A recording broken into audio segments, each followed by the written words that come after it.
জীবনসঙ্গী দেখতে যেমনই হোক, তার মন মানসিকতা যদি খুব ভালো হয়, তাহলে আপনি সবচেয়ে সৌভাগ্যবান মানুষ।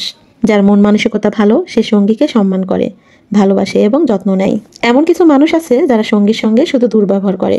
তাদের সঙ্গীর প্রতি টান খুবই কম থাকে। অন্যের সামনে সঙ্গীকে ছোট করাটা তাদের কাছে আনন্দের ব্যাপার। তারা সঙ্গীকে অন্য কারোর সাথে তুলনা করতেও কখনো ভাবে না। জীবনসঙ্গী দেখতে সুন্দর হওয়ার চাইতে তার মন মানসিকতা ভালো হওয়াটা গুরুত্বপূর্ণ বেশি।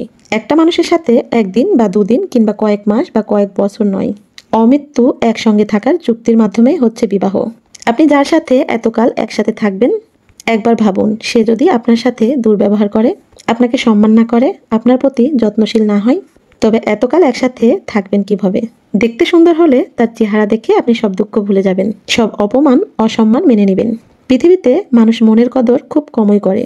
তবে যে একজন মেন্টালিটি সাপোর্ট করার মতো বা সম্মান করার মতো মানুষকে তার জীবনসঙ্গী পেয়েছেন, তার কাছে সুন্দর চেহারা চাইতে সুন্দর মনের গুরুত্ব বেশি। একজন ভালো মানুষের বৈশিষ্ট্য হলো তার মন মানসিকতা ভালো হওয়া। মনে রাখবেন, নিকৃষ্ট মন মানসিকতার মানুষের সাথে একদিনও একসাথে থাকা যায় না। আর একজন আদর্শ সঙ্গীর বৈশিষ্ট্য হলো সে তার জীবনসঙ্গীকে সম্মান করে, জীবনসঙ্গীর প্রতি সে যত্নবান। তবে যারা থাকে বাধ্য হয়ে থাকে, তারা সন্তানের মুখের দিকে তাকিয়ে